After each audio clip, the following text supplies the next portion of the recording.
it's all game time. So, well, hey, man, first of all, thanks for jumping on. So we got Mitch Haniger with us today. So, Mitch, you are out in Seattle currently, Yeah. correct?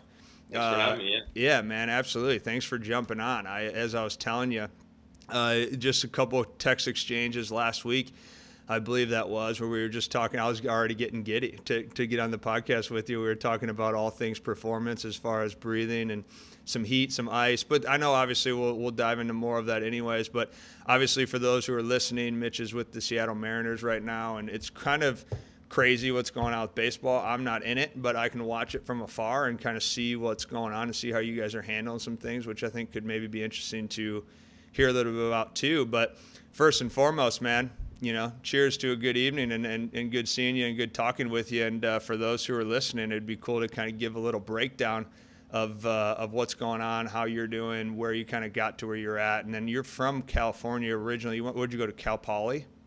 Yeah, I went to Cal Poly in San Luis Obispo. So you Yeah. go Cal Poly, high school California kid, goes to Cal Poly, and then signs with Milwaukee. That's where you and I were in that organization at the same time. So that's kind of when the history of that goes back that route. But so take me through that. So you're from California, go to Cal Poly, were you junior sign, senior sign? How did that look? Yeah, so grew up in Santa Clara, California. Went to high school in San Jose. Got drafted out of high school by the Mets, and they ended up not even making me an offer financially. They hadn't Really? signed their top couple picks, so it came down to the wire, and they were like, we can't even make you an offer. And I was leaning towards school from the get-go. Yeah. And went to Cal Poly for 3 years, signed after my junior year with the Brewers in the supplemental first round. Okay. And had some injuries with them, but ended up getting traded over to the Diamondbacks in 2014, right at the deadline, and was with the Diamondbacks for 2.5 years. Ended up making my debut with them in 16. Played like 40-something games up with the big league team that year, and then got traded to Seattle the day before Thanksgiving in 16, and then been with Seattle ever since. So 17, 18, 19, and then this will be my 4th year. Oh, wow. So you went to Milwaukee in essentially the first round, and then for those who are understanding that's like the 10. I should know this, and I actually am drawing a blank on this. What is that? The supplemental is like the 10 extra. It's your a first rounder, but like you use that Right. draft. What's that? How does that work? How many people are in that bubble?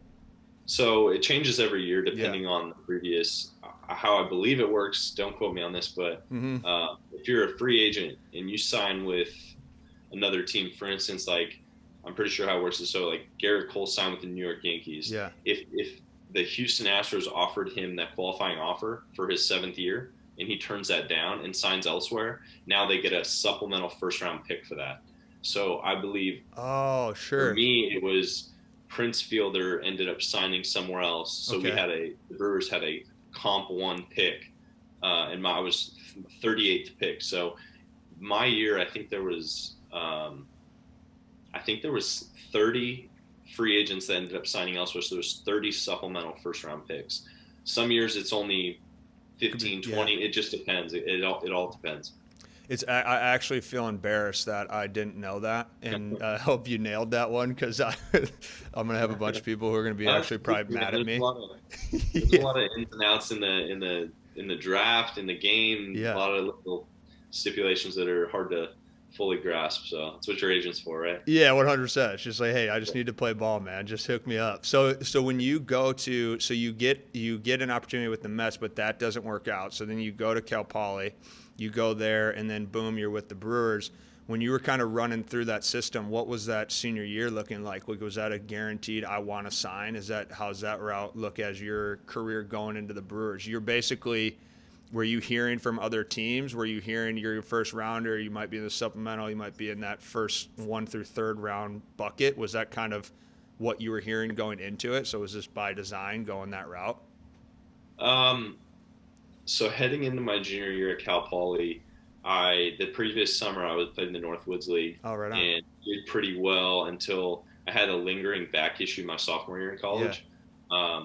So I cut it short to come home and start training and start just getting stronger because, college season's pretty long. And then you throw in summer ball where you're paying ridiculous. like 90 games in 90 days. Right. And it's pretty grueling. I mean, it's a Right. good taste of what minor league baseball is like. For sure. But I wanted some time to kind of build my body up before that next year and to get fully healthy before I went back to school. So I came home.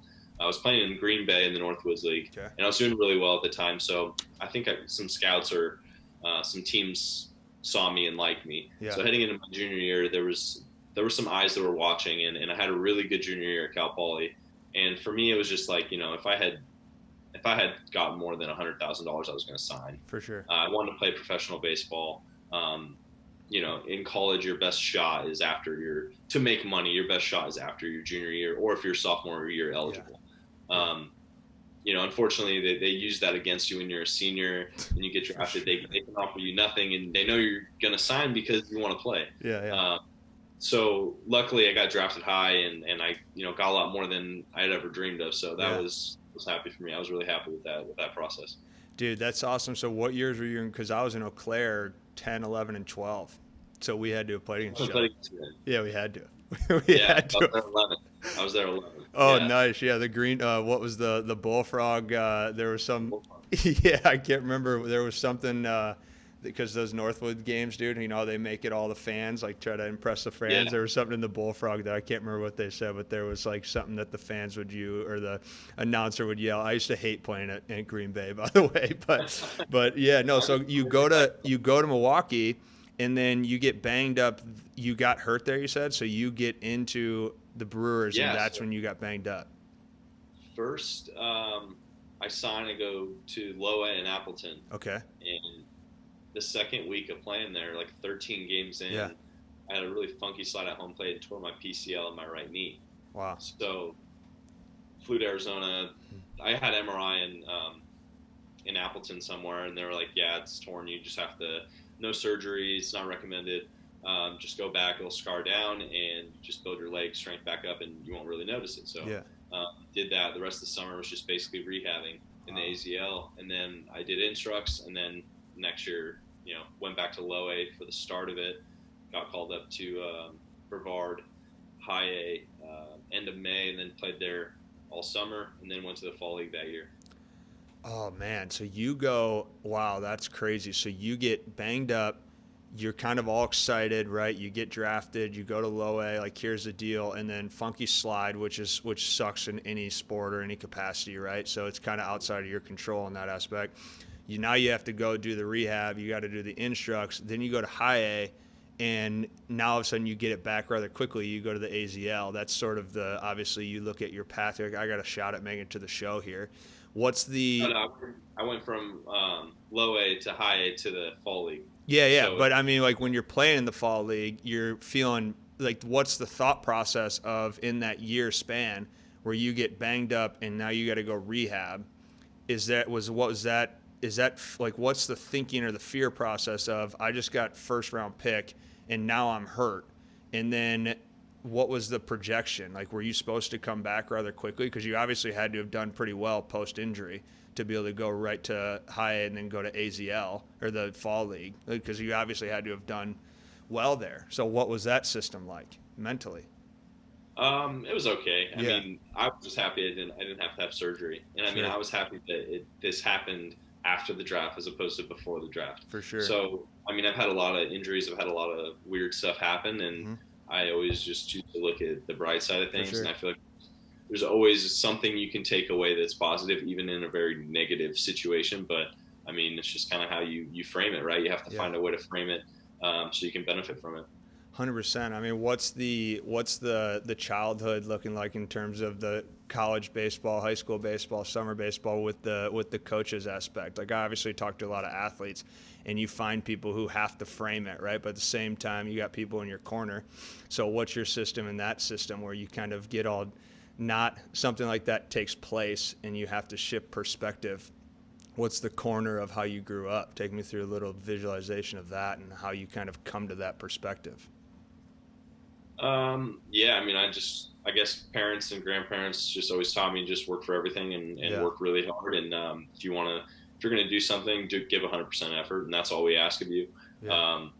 So, I had an older brother that played college baseball, got drafted, ended up not signing, but played 4 years at Georgia Tech. I had two cousins that played D1 and both signed and played professionally too. So our family is pretty baseball heavy and yeah. So, we always kind of just pushed each other, and our family was always, it was a lot of tough love, I would say, and there's a lot of, if you don't like it, play better type attitude. Like, figure if you don't like it, work harder. Yeah. It's kind of like always been my mindset, but over the years, I guess I've had to show myself a little bit of compassion here and there, and understanding that life's hard, baseball's hard, and just keep working hard at it, and know that next day you might not reap benefit, but it's just your actions and behaviors multiplied over time is what really I'm after. So because you look at it as like college baseball, summer baseball, obviously those are really cool environments too, because you're playing with people all over the country, and that's a good time. Like the North was a good time, college ball is a good time, and then you get to pro ball, and it is that whole, if you don't like it, like play harder. I can't think of it, was like suck less. That was like the big thing, if that's still around, right? But where I'm going with that is, a lot of guys who go through that circuit, like a Northwoods, college baseball, and then transitioning, that's not really the norm in college baseball. Like, you look at it as a team aspect of, it's like, if you're a Saturday night pitcher, you look for the Friday night guy to do really well, and then vice versa. Like, being a team guy, clubhouse guy is very like collective, because you do so many things together, right? And then you go to pro ball, and not only are you a first-round pick who's got expectations, you obviously have a lot of stuff going into that. You have a family atmosphere, which is really cool to hear how much baseball is in the blood. So you have all this sort of things that's kind of compounding like an identity, is where I'm going with this, right? And then you have professional baseball, where there's different backgrounds around the entire world, obviously, but it's also like a system where you have to look out for yourself. Like, the thing that I've really seen outside of baseball, now that I'm not in it, is if you see it as a business, it actually, I would think, would make you think better as a player. Like, if you were to see it as like, this is a business, like this is my career, this is essentially how I have to navigate things.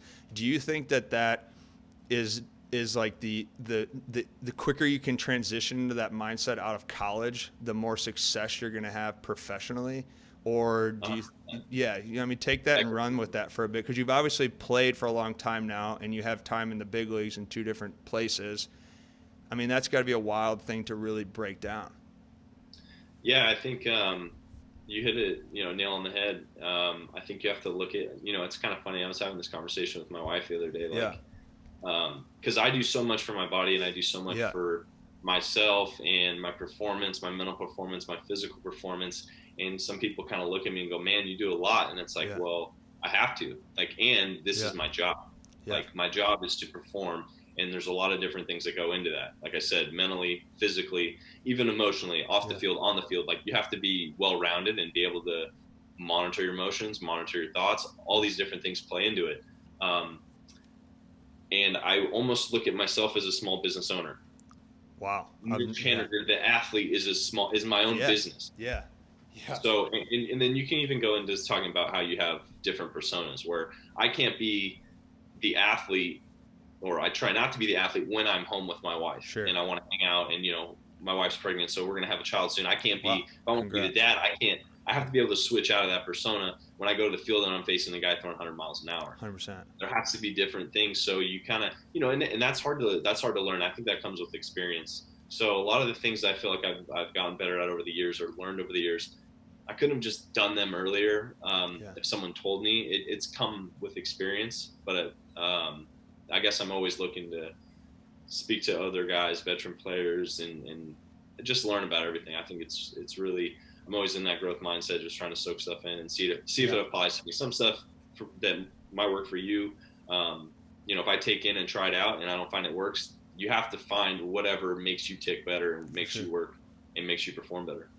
Dude, I love the concept of the small business owner. One, I couldn't agree more, but then two, I don't think I've ever talked to a ball player in any sport who has actually like said it that directly, but you're so dead on, right? Like, everything is an investment in you. If I invest in my body or my mind, emotions, well, there's a return on that, and then you can't get that unless you're playing professional sports, but that's why it would be the business aspect, but at the same time, you touched on that subject that I really like. And I was having a conversation last night with a guy about wearing a mask, and people look at wearing a mask, or not a mask of what's going on right now, like actually the system of like when I'm a dad, I'm wearing the mask of a dad. When I'm a baseball Yeah. player, I'm wearing the mask of this, and on and on.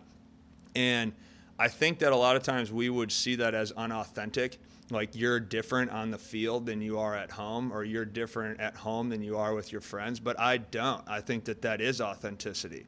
But the ability to experience it, like you said, and know, like, this is the situation I have to be in at this spot, and I need to be the best at that. So essentially you're making being a dad or a husband an actual performance. Like, that's a performance. I want to be a good performer in that. So, and you said the experience part, which this is kind of my question to that, because I've always thought, if you were, you know how, like, when we were in college, people don't want, and even now, like, even when you have your kid, you know, like, you don't want your kid to have adversity. So across the board, you don't really want to see people struggle.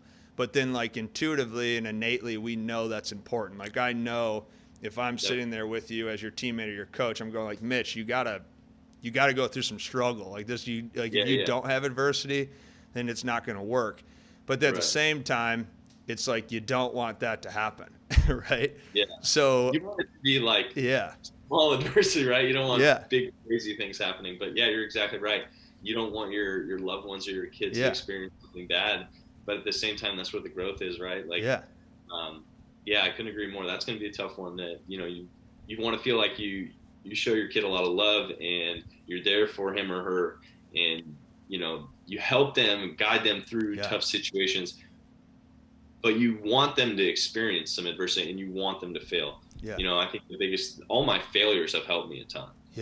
That's where I've learned the most about myself, about the situation, about my body. When I've had certain injuries, I've learned a lot more, and then therefore made myself stronger or better from dealing with those things. But I think, like, the first step with that is, like, the mindset of welcoming them. You know, not trying to run away from things. For sure. And being, like, you know, whether it's being vulnerable or just admitting, like, a lot of people can't admit to being wrong or admit to sucking or whatever we have you. Like, I think the first step is, like, to look at yourself objectively and just call yourself out when you need to be, and then find a path and find a way to move on. Well, would you also look at that as, okay, so, well, so how many years have you been playing again? I know you just said it, but it's been signed 12. So this will be my, what's that, ninth season? Yeah. So pretty much so whatever, we round up your decade of professional baseball in that sense, right? And so, like, you're basically talking about, how do you decrease your slumps? Because, you know, like, what you know right now, you could be wrong about in 5 years, but the process of what you're talking about is, how do I become less wrong, essentially, is really what I'm gathering, right? So then you think about in the last 10 years, so your first year, have you always sort of asked veterans, or seen, like, have you always looked at somebody saying to you, like, hey, Mitch, if the faster you figure this out, the faster you get X? Have you tried to seek that out through questioning to people in the past? Like, how's that trajectory been in your career? So I've always asked a lot of questions, but I've never looked at it that way. I've just always looked at a lens where I'm just trying to learn as much as possible.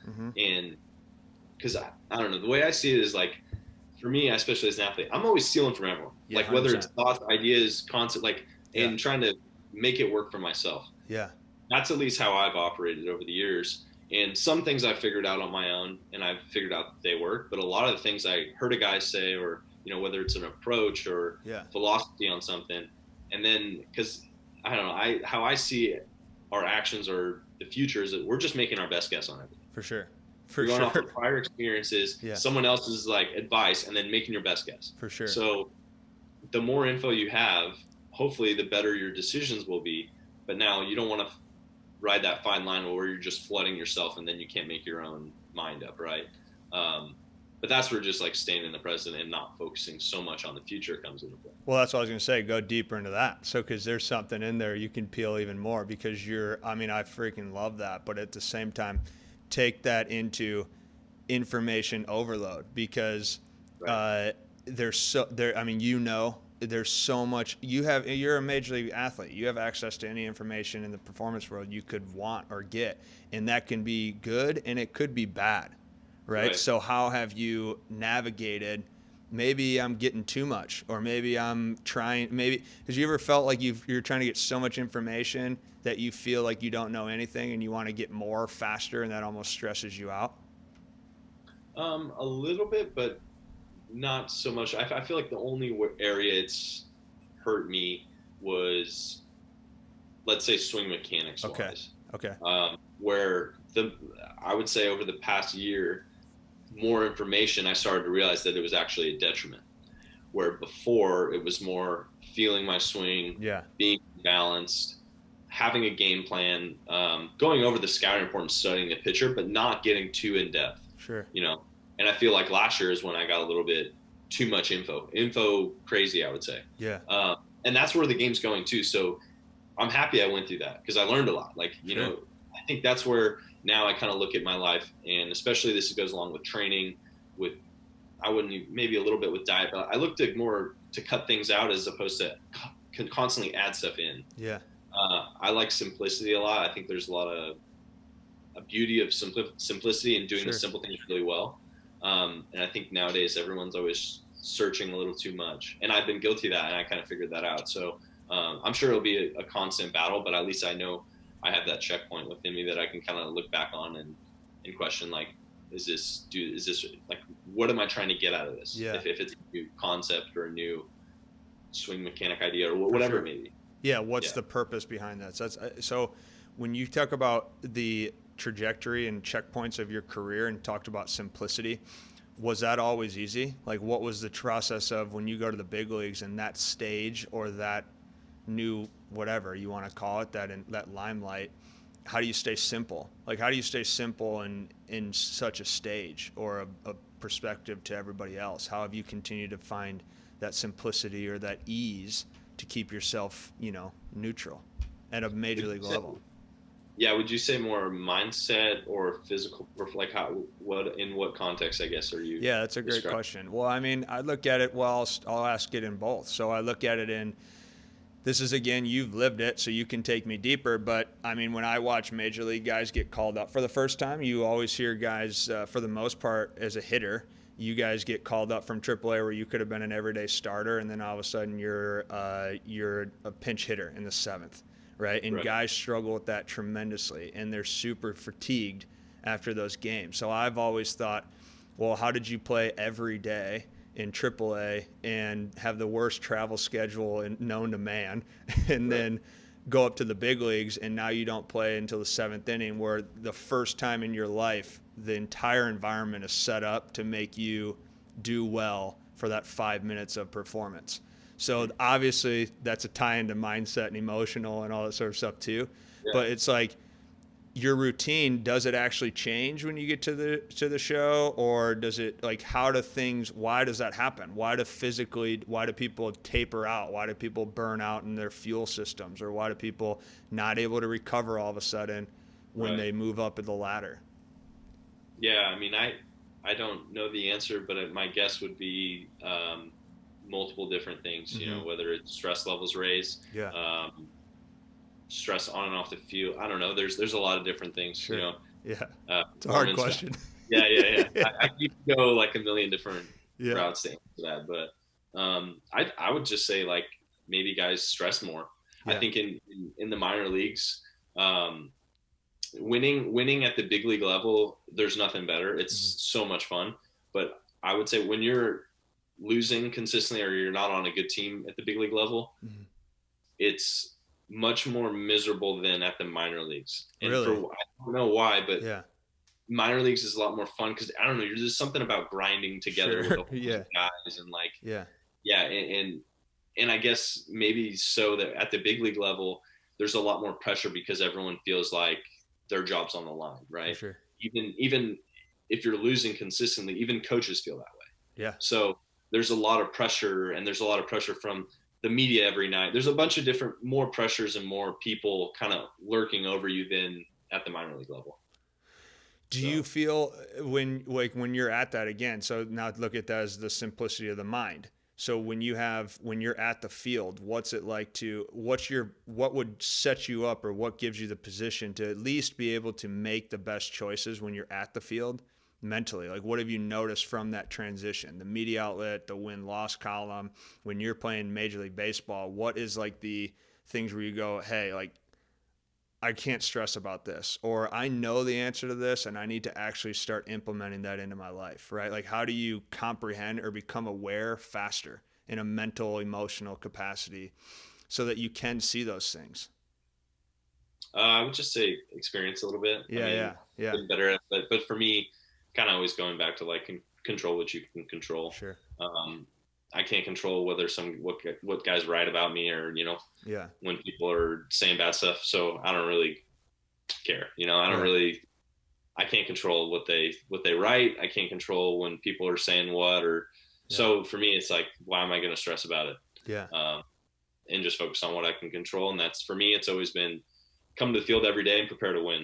Mm-hmm. Come to the field and mentally, physically, set an example for guys because I'm a big believer of your thought process and how you go about your business rubs off on other people. Okay. If you're, a guy who's really well-rounded and a hard worker, and you get thrown into a team where nobody does anything and everyone's lazy, right, it's probably going to rub off on you over time. Maybe just a little bit here and there, and then slowly kind of compounds. But if you're vice versa, if you're a guy who doesn't really work hard, but you get thrown into a team where, for instance, I always look at like the New England Patriots. Sure. If you're a guy who kind of just goes about his business and doesn't really do much and is not fully there, and you get thrown into the Patriots, and it's like, oh man, you look around you and everybody's doing stuff. Tom Brady's studying, like this is the Patriot way. Yeah. You either fit in or you get out. Yeah. And if you don't figure it out fast enough, we'll make that decision for you, and you're going to get cut or released or whatever.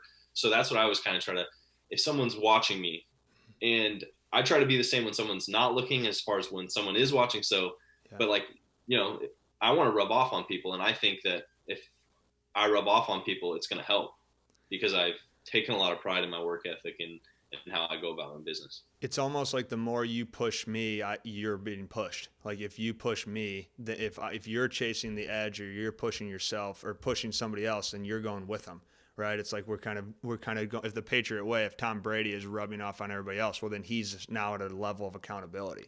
So now there's like a standard on his end too. Absolutely. What have you noticed in terms of changing, like transitioning to different organizations? Have you noticed like language shift, or when you're in professional sports and going to different orgs, is that pretty common? Because the baseball world's so small, right? All across, even the NFL or the NBA, like you kind of, if you're in it, you're in it. So have you noticed like a change in perspective? Have you had to try to be a chameleon in different locker rooms or clubhouses? Like how does that sort of shifting look? No, I would say, and this goes back to being like a small business owner in my own, I feel like you have to be your own best advocate for yourself. Right. Yeah. And that's not a selfish thing. That's just reality. For me, if I get the best out of myself every day, I'm helping the team. For sure. So when we talk about that with Mariners, especially amongst the players, is like, we want the best out of you, your best, and whatever you need to do to tap into that, do it, because that helps me. That helps all of us. Yeah. So I would say, but going back to that is like, whether it's lifting or hitting or mental strength stuff, you need to learn and understand yourself as best as you possibly can when you're coming up through the minor leagues. Always be looking to figure yourself out. Because like for one guy, stretching may be his thing. Stretching may be really, really good for him. Sure. And for another guy, it might be lifting heavy. Mm-hmm. And that's just one small example. But what I'm saying is that goes across like hitting with mechanics, that goes across breathing or meditation or whatever. It could just be sitting in the corner, listening to music by yourself. For sure. And find out what your little things are that help you get the best out of yourself. So when you get traded or when you get cut or released and you sign with a new team, you're not relying on the coaching staff. You're not relying on, although you are getting information from them and they're helping you, but you know yourself the most. So how could someone tell you what to do, as far as just always listening to other people and always listening to other input?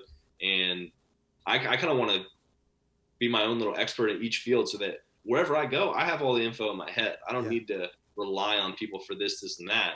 But always looking for help to, make that foundation stronger, I guess. Yeah. You can't fire knowledge, right? If you know something, you have it, so why, baseball aside, what is it that makes you so, because I share that with you too. Like there's a synergy there in the sense of I'm just very intrigued with why humans do what humans do. And then I want to know why I would do what I want to do. Right. And so that's really intriguing to me. So if it's not just baseball and you're not necessarily take off the baseball hat and just look at yourself as just a human performer, what is it that makes you so excited about that? Because it's obviously something that drives you in the sense of you just want to essentially reach a potential or reach a capacity, whether that's mental, emotional, or physical. What is that? What is that feeling? I just don't want to leave anything on the table with this. Awesome. And that, I mean, I'm talking about not even baseball related, like life. Like I feel like I'm letting down my wife, or I'm not being as good a friend that I can be. Everything, right? So I want to, and majority of my time is spent on baseball and my performance, how I can help myself. But at the same time, like I don't want to leave boxes unchecked, and I want to look to grow in every area, I guess. But yeah, that I know for me, like I said, experiencing multiple different injuries throughout my career. Every athlete's going to have injuries, but the body really fascinates me, and just how it can heal itself, and having surgery and all these different things, and having pain and figuring out how to, get through these things, and in physical therapy and massage and all these different things I've done, just like, I don't know, it fascinates me and I like it. And I was a sociology major in college and studied some anthropology stuff. So like going back and like the earliest of times type stuff really intrigued me too. So dude, I love it. So do you have like a holistic vibe to you then on that sense of terms of just like the nature, the naturalistic part of the healing or looking at those things? Is that part of the background of breathing as well? Yeah, I would say so. Yeah, definitely. So that's awesome. So so you look at take me through like a day. So now you got me all thinking about what Mitch's life looks like. So when you're like, are you an early riser? Like take me through, as baseball being the small business owner, which I freaking love that sense. So we'll look at it like that. When it's your day, you got to go to work. How does the whole day look? Like what's the processing look in terms of you're starting it and you're finishing it? Take me through that. So during the season, it's drastically different than how I would normally operate. So I can kind of take you through both, but I would say in the off season is kind of like how I would live my life if I could, but then playing so many night games, it really messes with that. Yeah. So typically in the off season, like I try to get to sleep, before 10:30 if I can. I try to go get into bed before 10. That's like my goal. Yeah. And wake up as early as I can. In a perfect world, I would go to sleep just after sundown and wake up before sunrise, but doesn't always happen. Right there with you. Yeah. I kind of wake up right after sunrise, anytime between 7:30, 7 to 8 in that range. Yep.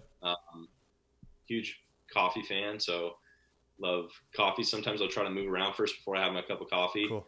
And I love learning about diet too and stuff like that. So I've been drinking bulletproof coffee for a while. Nice. The healthy fat stuff. And I started intermittent fasting last year. So I'm interested to see how that's going to apply once we shift back to the season, and once I'm healthy again, how I can juggle that. But yeah, I mean, we have a dog, so I try to take my dog on walks, and I love being outside and just trying to get some sunshine. And in the off seasons, we live close to the beach. So generally spend a lot of afternoons at the beach, just getting my feet in the water and the sand, and walking around with my dog and being outside, and try to avoid watching TV as much as possible. And not a big TV guy. I like to move. I always feel better when I'm moving and doing things. So, I would say that. And in the season, it's a lot different. It's a lot different because, we have a 7:00 game. I might not get home till 11. Yeah. And in the past, I would, eat a huge meal after my game because I was starving, and then I think that would inhibit me from falling asleep quickly, because the last thing you want to do is. But at the same time, like I need to eat. So going back into the season, it's going to be fun to kind of play with some things. But and then typically, after coffee and throughout the day and right before the game, I usually can't go to sleep until about 1:00. So I'll go to sleep. I try to get 9-10 hours of sleep if I can. So I wake up around 10:30, and then in the past, I've always been very sedentary before I go to the field. Okay. So I would wake up, make breakfast, hang out with my wife, watch TV, play with my dog in the backyard. But I really wouldn't walk around. And I think this off season, I started walking a ton. And there was a point through all these different injuries I've had that walking was all I could do. So I was up to like 10 to 15 miles a day just walking. Yeah. And it would take me like That's 2.5, 3 hours, and I would just walk like crazy. And that really helped. And I like just something makes your body feel better. Yeah. So, once I get back into playing again, I'm going to try to really get a good walk in every morning before I go to the field, just to kind of wake my body up. And also, I mean, it's kind of crazy to think about. Same with breathing, but there's so many benefits to just walking. 100%. 100%. Yeah. But then if you go back and you look back in time, people had to walk for everything. Yeah. And, maybe the last 100 years is when we really started driving everywhere, started using transportation and not walking. Yeah. You didn't have access to water in your fridge. You had to go walk for the water. You had to go do everything. You had to go hunt for your food. Yeah. So there's all these things, if you look back on that, they make us feel good for a reason. Modern life now is much different than how we evolved for thousands of years. Dude, we're on the same page, man. I mean, have you read the book Movement by, I'm going to screw up her name. So Katie Bowman, have you read that book? Move Your DNA. So she talks about how we walked on average 8 miles, or it might've been 8 hours or 8 miles a day. We either moved 8 hours a day or we walked. I think it was move 8 hours a day. Like we were moving 8 hours a day, and then we rested more than the modern man. So we moved like exponentially longer than we do now, and then we rested more. So like I was actually on I won't sewer the guy, but I was on a call. I was just talking to a major league mental performance coach, and he's awesome. We were having a really fun conversation, but he did cold exposure for the first time today. And he was like, yeah, man, at the end, my body got super red and I was actually warm. And I was like, yeah, it was a heat vent. Like you essentially started creating brown fat, and he was like, oh, that's wild. And I was telling him how, I was like, well, think about it. This is also in the last 100 years, the first time ever we sat inside 68, 72 degree rooms forever. Like we were just diving into environmental stressors our whole life. And right. I agree with you. I think there's something in there. But you also said something really fascinating there about meals post-game. So when I played, I had like gut issues. And my gut issues did not end until, and I got a fascinating part of that too. When I got out of baseball, I started coaching. And I was doing like the baseball lesson thing, which a lot of guys do. I'm sure you know a lot of guys that do that. And I still worked until 10 o'clock at night. So I would still live on a baseball schedule. Like I lived the exact same. I would eat late at night. I would go to sleep at 1:30, and then I'd pound coffees or energy drinks like to coach again. And I did that cycle, and I had gut problems for like 5 years. And I got out of that, felt very intuitive. Like the things, it kind of sounds like that maybe it was to you too, like intuitive. Like you just like, why would I have this big meal? It's kind of messing with me, or I'm not sleeping that well. So you kind of shift your thoughts on it. But that was kind of intuitive to me too. And it just was maybe I shouldn't be in light this late at night, and maybe I shouldn't eat this late at night. So I had the opportunity to change my career where you can't. Right. Like you're not going to change Major League Baseball's 7 p.m. game. So what is your thinking in terms of how you would adapt yourself at that night? Is it just kind of do it the best you can? Or is it when you're in the off season, I'm going to be, do you almost not do that at night in the off season, or do you adapt? I don't know what I'm really looking at. Like, can you do that in the off season to adapt your body in season and maybe eat late at night, or you don't see where I'm going with that? Yeah, no. I think it's going to be trial and error, but I think I've seen a huge benefit from fasting this off season, and especially with my sleep and sleep quality. Yeah. And just how I feel throughout the day. Because I've always been a guy, I was always really skinny in high school, and then it always took me a lot. I had to just force myself to eat to gain weight. And then to build muscle, I had to force myself to eat. Where this off season, I actually put on weight and muscle by restricting my eating. And I went from eating like 3.5 meals a day, maybe sometimes 4 to 2 meals a day with like a little snack in between, and just compressed that window and slept better, recovered better, and just felt better. Wow. So that was huge for me. But I think during the season, it will be my breakfast, which will be probably around 11 or 12, will be a gigantic meal every day. And I'll kind of flip flop how I, for sure. Typically my dinners are very big. We eat dinner around 6:30. Sure. I try to hard stop at 7:30. So by 10 I can sleep without really anything going on in my stomach. But yeah, it's going to be interesting to see how that works, because if I'm starving after games every single night, that could be an issue. But I've also read some stuff that's saying, you know, if you can eat more simple carbs closer to bedtime, it actually helps you sleep better, as opposed to eating heavy. You know, the nuts and meats are what give you energy. So you eating those early in the day, and then you switch to more, like I'd eat a lot of white rice after the game. So you would have sent, because you'd still hit that window though, right? Because you're still, so right now you're having 2 meals inside what window? Is that 12 to, what'd you say, 6:30? 12 to 6:30, yeah. So you're hitting in an 8-hour window. So you're fasting for 16 hours, and you're in that. So I think 11 to 7 would be 8 hours. Yeah. So I'm doing 12 to like 6:37. So yeah, it's like a 17-hour window. Sure. But there's days where I'll go more. There's days where I won't eat until 2 p.m. and then just crush food until 7. It's a lot easier too. Like I mean, if I have a bulletproof coffee, I'm not hungry, so I'm good in the morning. And then I feel like your focus levels go up.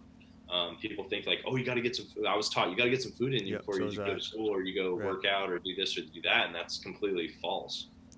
Yeah, I have the bulletproof coffee too, so I do that. There will be days where I won't eat until 2 o'clock. Like some days I'll eat at 11 or 12, and I'll actually, and maybe you've had this too, but if I have breakfast, sometimes my day sucks. If I actually eat breakfast, so sometimes I'll get caught on the mix, and someone will maybe come over, or I go somewhere and we're eating breakfast because that's what the environment's doing. So I eat breakfast, and I actually feel sluggish throughout the day. So I don't, and again, that's kind of, it will be interesting too, to see what happens to you in season with that, because you do have, it's just a little awkward window, but you could also snack through that too. That could be something that you could kind of. Oh yeah, definitely. So the simple carbs, is that just the rice? What else is sort of in your plate in that environment? Right now it would just be white rice, like really basic. But I need to play with it and look more into it. Yeah, but I'm curious to see how that's, because I mean, if you look up how to sleep better, like tips for sleeping better, it's like avoid bright light. Mm-hmm. We play in night games in front of crazy LED light. LED. Don't work out late at night. That's happening. Don't eat late at night. It was happening for me in the past. Hopefully I can make that adjustment. Right. Don't look at screens or whatever, and that's everywhere.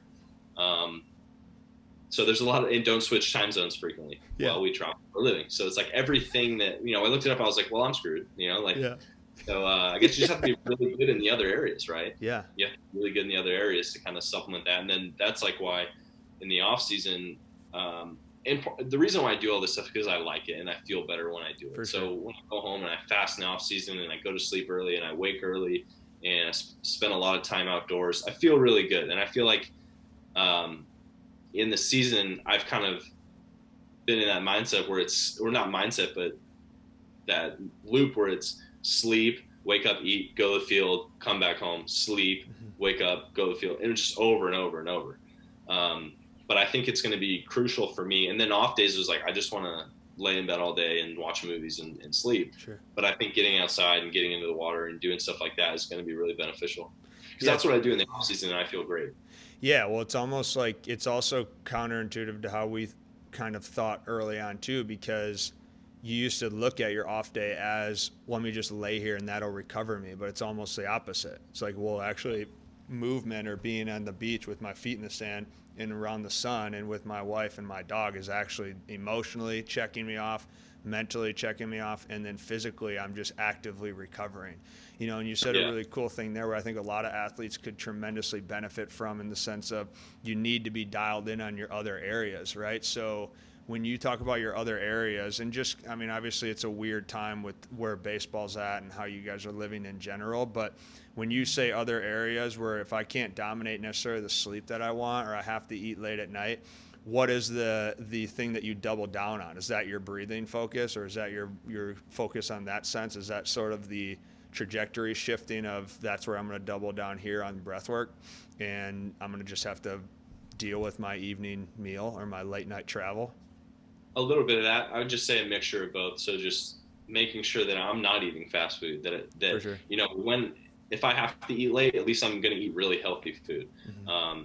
In the mornings, like in the middle of the day, I'm not making bad choices on where I eat or what I eat. Yeah. And making sure that I do take some time and sleep is a huge priority for me. My goal every day is to I wear an Oura ring, so I track my sleep. I've had the Whoop too. I use them both. I think for me, my goal every day is to spend 10 hours in bed. I don't always sleep 10 hours, sure. But because people think that, I got into bed at 11, I woke up at 7, I slept 8 hours. No, you didn't. You were waking up in the middle of the night. You might have went to the bathroom.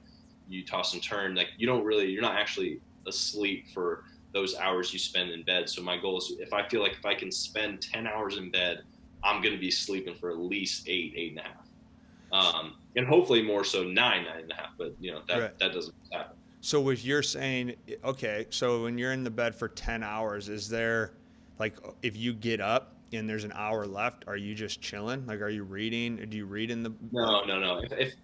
So like there'll be days where I go to sleep at 10 p.m. Okay. And I get up and I'm wide awake at 7. I get up and start doing stuff. Get on with my. Yeah. Or days where I can't sleep and it's 6:30. Yeah. And, I'm tossing turning, or it's 5:30. There's been days where I'm like, man, I just, for whatever reason, I wake up, I feel great. And it's like 5:30. I'm like, all right, let's go. Yeah. But yeah, I don't just stay in there. I stay in there if I can fall back asleep, but if I can't, I'm not just going to stay in bed. I love that. So are you an alarm clock guy? Lately, no. This off season, no. But also I haven't had to be up doing something at a very early hour. Let's say if I have something scheduled like physical therapy at 8 in the morning, I'll have an alarm clock just because Smart. The peace of mind knowing that my phone is going to wake me up will help me sleep better. Yeah. But if I don't have anything till 11 or noon, I won't set an alarm.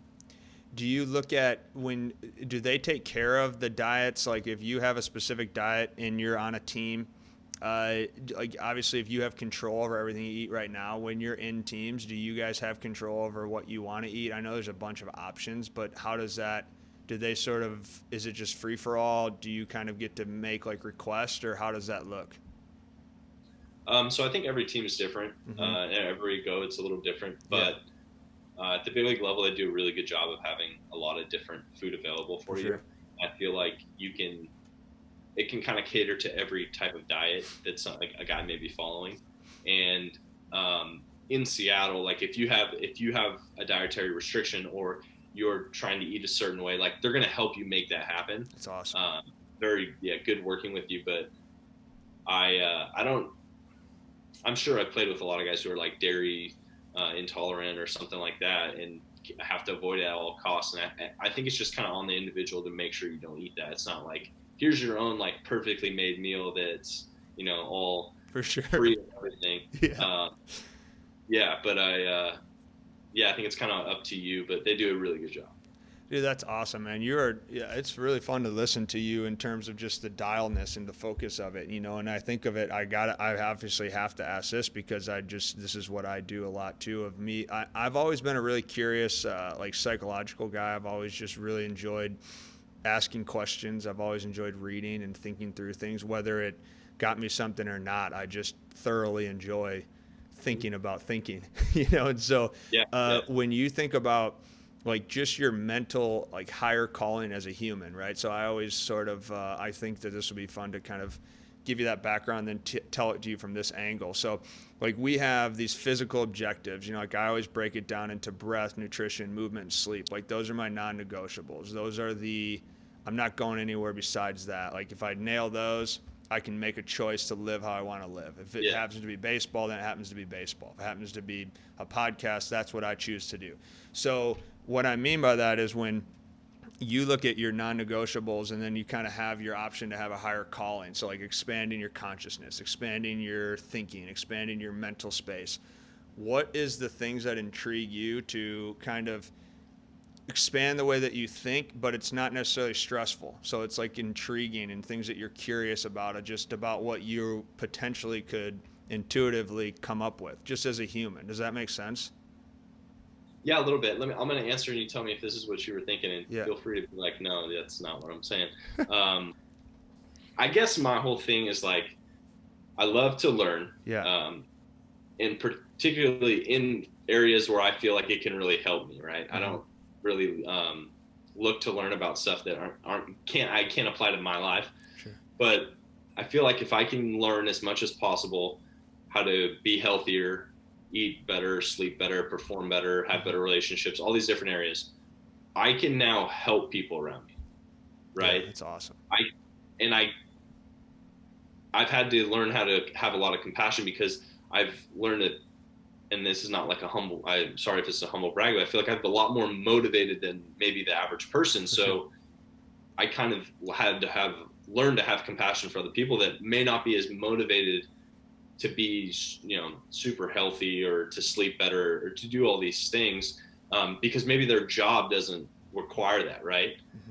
Where I found a great benefit from those things, just mentally, physically, emotionally, everything, right? Like people think that what you eat and how you sleep doesn't affect even just your relationships. No, it does. Like it 100% your mood does. based off of your gut microbiome, right? Like 100%.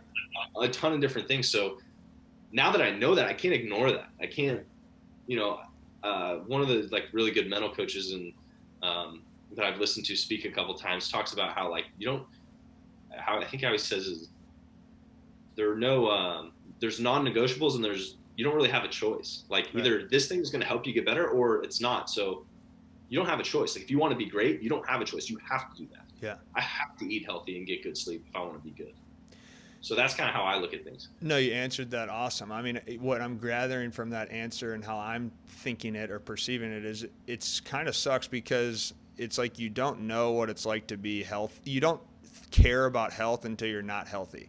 Like it's and then by that point you're so compounded with subconscious habits and beliefs and values that you built for such a long time. So it's it's always fun and games until it's not fun and games, and then you're lost.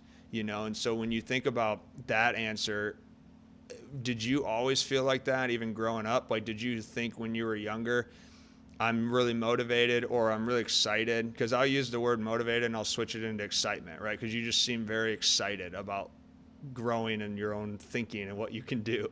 So when you were young, did you feel almost different because maybe you couldn't define it the way you just defined it, but you felt, why do I feel this way? And that could be different than other people?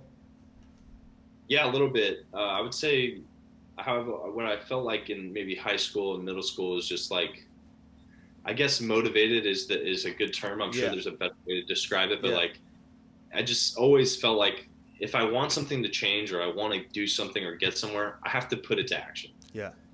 Like I got to do something, and that's where learning through injuries to take a step back and be like, okay, like what can I learn from this situation, or just learning to be present and not, because I've always been so driven, so on the go. I've had to learn how to some stillness. Like I'm sure you've read Ryan Holiday's stuff. That's, I love, I would say over the past couple of years, I've been like reading more philosophy and stuff like that.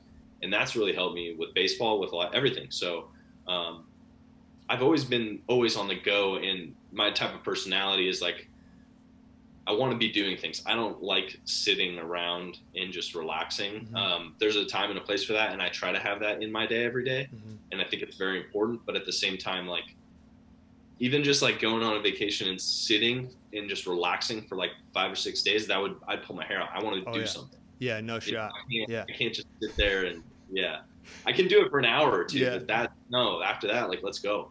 Well, okay, so you pull out the Ryan Holiday. So there's Stoicism, which I absolutely love Stoicism. So you got to look at in terms of time, right? So time is a big part of Stoic philosophy and valuing the sense of time. Whereas a vacation literally makes no sense to go somewhere for 5-6 days and sit there and drink for the 6 days and then leave the vacation and go, what just happened? That's not, and the Stoics talk a lot about that. They talk about how, I think it was Marcus Aurelius talked about how paradise is actually in your mind. So to think that you need to find a mountain range or an ocean to go on vacation means that you are in a prison of mind, and so I'm the same way. If I travel, I only do travel vacations for purpose. So it's like, I'm only going to go there to go learn something or figure something out. So when you think about that, I'll go back to even pulling at you as your life as a whole. Do you feel like time of the value of, you want to keep grabbing it and you're so focused on seeing what you can accomplish in time, but then the stillness has to play because you could almost fall addicted to achievement? 100%. Yeah. That's what I'm gathering from what you're saying? Yeah. How have you, this is super cool for me to ask you because you've had an amazing achievement. You've achieved remarkable things. And so how have you actually achieved the things of being a first round pick, being a Major League Baseball player, and then being able to stop and go, all right, that's awesome. I still have a lot to do. And these are just checkpoints. And at every it's almost like at every success you have, there's more opportunity, and that opportunity would be more chaos, and you keep hammering the stillness, which is just awesome. So I think it's a good thing to dive into real quick of how you balance that. I think that's where the simplicity comes in. Mm-hmm. I'm very regimented and disciplined, and I don't need a lot to be. I kind of like figured out last year, like I don't need a lot to be happy. Like it's awesome. We were in one place, like if I have good food in a house over my head, I'm good. Like, and especially for me, like being close to the beach or the water. Yeah. So Seattle's great. Where we live in the off season is amazing. Like I'm happy, man. Like I don't. So that was kind of like taking it in, like wow, like things are going well. Where in the past it would always just be like, kind of couldn't shut that part off, right? Yeah. But I'll say one thing about the vacation thing, where I agree with you. From our lens about if you go there for 6 days or whatever, 3, 6, whatever, 2 weeks, and you don't do anything but drink and relax and you feel like you're wasted time. That's sure how I feel, but I feel like it's beneficial for some people if that's what they need to go back to their work and crush it, right? Yeah. So if you can do that, if you can go 6 months hard, waking up early, just pounding the pavement, do whatever your job may be, put it in work, and then you have a 2-week, 3-day, or whatever, however long it may be, where you just detach and don't do anything and relax, be lazy, so that you can go back and go at it. Yeah, do it, man. Like that's great. Well, you would have to know. Yeah, you'd have to know I can take 5 days and get back to it. Because if you decrease momentum and you just keep spiraling, least lack momentum, you can't turn it back on. I could see that being, but no, I see exactly what you're saying. Because I know people that do that for, like at the end of the season, they're off and on a vacation where they're not doing anything. And it's kind of like a reset and like almost like a little celebratory little run where you're just like, I'm not going to do anything. I had a tough time, but when I get back, it's go time and I'm going to get back into my thing. So I think that some people do that on off days, so I think if it just helps you propel you forward, when you get back to your normal life, it could be beneficial. Well said, man. Way to take that, and that's well said. I love it. So I think we kind of wrap it up. We started this years ago. The first time we ever started a podcast, we always talked about how we were going to ask everybody this, and it actually just kept rolling, and now we do it. And the cool thing for us is we're baseball guys, so it's called the Diamond Series. We always tailor it towards the Diamond Series being purpose, standard, systems, and vision as you go around the bases, purpose being home plate. It was a cool thing when we all started MindStrong a few years ago. We're all athletes, so we're football, baseball, hockey backgrounds, and we had conversations like this. We talked about how we create self-awareness, how do we build this. This was kind of our platform, and it just kind of grew through these podcasts. But you've touched on a lot of this throughout the entire conversation. You've done a phenomenal job, and so I'll try to take it a little bit deeper about purpose and your why, which you have hammered deeply, but I'll use the question of what we like asking, and you can kind of take it and run. But we always ask each other, and I always ask everyone that I get a chance to talk to, like yourself, and I look at it as, what is worth struggling for, right? So what do you find that is worth like the struggle? Because that ultimately becomes like a deeply rooted purpose, and I struggle for this so I can serve this. And you end up almost identifying with service and struggle for things. And so I think it's always cool to hear people think through the process of what is the struggle that they actually find worth, and creating purpose through that concept. Well, I think there's maybe a bunch of different ways I could answer. Oh, yeah. I would just say, for me, that's when I've learned the most about any struggle or failure I've had is when I've learned the most about myself, and when I've learned the most about how maybe I need to operate differently or make changes, right? So it's really propelled me. And I've always tried to just learn from every situation I'm in, kind of choose to look at it as the bright side in a good way. And then also, I've always had I had some crazy injuries, and like when I was really younger, I broke my jaw. I've had like some things happening throughout my life, and I've always kind of said, I've always like tricked, and a lot of times it's not, I don't believe it right away, but I always say like, this is the best thing that ever happened to me. And I just like tell myself that over until I actually believe it. So I always tell myself that, but I also think all the struggle, all the hardships you go through helps you relate to more people, right? You're having experiences, and helps you show more compassion and empathy and be able to relate to other people better. Yeah. So that's for me, a great way of putting it. I'll be able to relate to more people based off the things I go through. If you have this cush life where you never experience hardships or never struggle, you're not going to be able to relate to a lot of people. No. Like life's difficult. It's hard. Yeah. That's sort of how you're talking about the compassion part of it, right? Like if you can pick up on the fact that you are going through struggle, you've gone through struggle, and so is everybody else. Now you root yourself in that compassion you were talking about. That's a really cool way of putting it, right? And kind of, and that's something I've always had to remind myself with. And I think over the past year or so, it's prevalent. I've been way better at showing compassion and empathy and and listening better than I had before. Yeah. Because in the past I've always kind of gone down the route. It's like, if you don't like it, play better. You don't like it, work hard. Like sometimes it's like, man, like just sometimes people just want to be heard. You want to be listened to, and and like actually learning that, like, I don't know, I always feel like whether obligated, like I don't know whether to give you advice or just you need to listen. So it's like it's always that weird. I was like, but just listening, man, and just I don't know. I think it's helped in that regard with just relationships with people. Dude, that's awesome, man. That is a really cool answer part of it in terms of just slowing things down. It's been the same theme that you've been just circling around, the stillness part of it, the compassion, the listening part. It's awesome, man. And I know we've touched on kind of the standards of how you look at yourself and how you live in your systems. You know, we'll take it towards the future. This is always a fun question. We always think of it as, what's the carrot out in front, right? So what's the vision for Mitch? What's kind of your what's sort of the thing that you see that maybe you never actually attain or accomplish, but it does fuel you up, right? So it is something that you can go, oh, I've done this, I've done remarkable things, but I want this, and I want to see what I can do to do that, whether that's a spiritual thing, physical thing, whatever it is, family thing, whatever that is. What is the carrot out in front of you that gets you to take levels of motivation and keep enhancing them?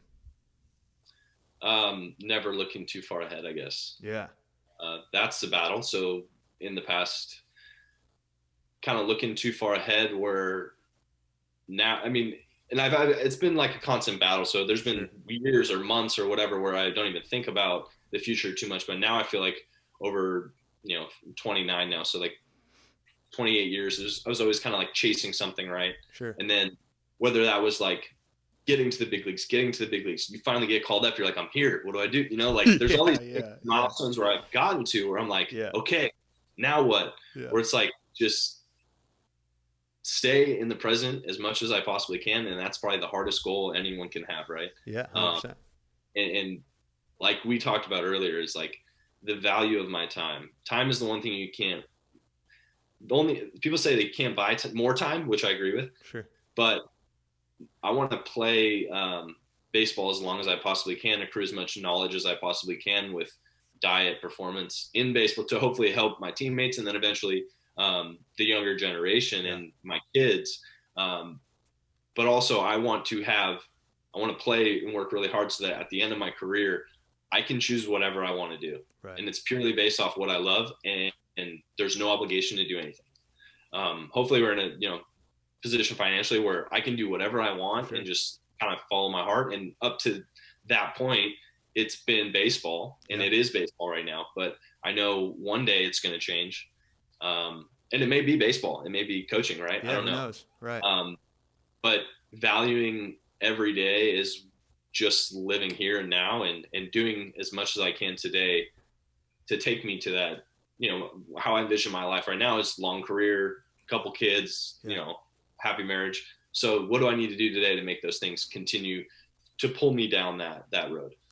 It's awesome, man. I mean, I wish the best for you, dude, and I really do. I think a lot of people will benefit from this. We have a lot of coaches and athletes and high-performing type people, if you will, that listen to a lot of our podcasts in the sense of that's an unbelievable way of putting it. It's an unbelievable way of putting it. Almost makes it feel like you would have more peace playing baseball thinking like that. Because there's like the piece of, well, who knows what will happen, but in the time being, I'm just going to see how well I can do at this thing. And once that's over, I move on and I'll figure something out that I love doing that's not baseball. And maybe it is baseball, but who knows? Right. And time will tell. Yeah. So it's kind of it seems like that would be the contentment of your stillness and your peace. And so, I mean, as we kind of finalize it here and wrap it up, what are some ways? Obviously, we'll put out your circuits and stuff through our sites on this podcast. But what are the ways that people can find you? What's the handles, or where you're most active in terms of your voice and some of the things that you're tinkering with, maybe the things that you're learning that maybe you use that people can kind of find and follow you? Yeah, on Twitter and Instagram, I would say. Mm-hmm. I don't post a ton. Mm-hmm. Something that I would like to get better at. Sure. But as I juggle my time, that's just something that I don't want to spend more time on my phone, right? So I'm always trying to be conscious of not getting sucked into the Instagram or Twitter world because that's so appealing to us, So it's easy to get sucked in. So I try to kind of limit my time on there, but I think moving forward, I'm going to try to do a better job of, because I think for me, Instagram and Twitter has been a great way for me to learn as well. Sure. I've gotten connected with a lot of people that have been really beneficial and where I've learned from. Mm-hmm. And so I'm really grateful for that. But I also think it's really easy to get sucked into it every day and to make it a part of, it's really easy to get lost in there for 20, 30 minutes and maybe even an hour or two for some people. And I know it's gotten me before. Deeply. Yeah. I couldn't agree more. It's a tool, right? It's a Instagram, social media. It's all a tool. If you're not aware of the tool uses you. If you're aware of the tool, you can use the tool. Well, go ahead. One thing I want to add to the question before that I've always, and I think there's a Stoic saying on it, but something it's funny when you're growing up, I'm sure you've experienced the same thing where whether it's family or friends or teachers or coaches, when you're growing up, for younger kids out there, it's always really important to try to have school and gain as much knowledge as you can so you have something to fall back on.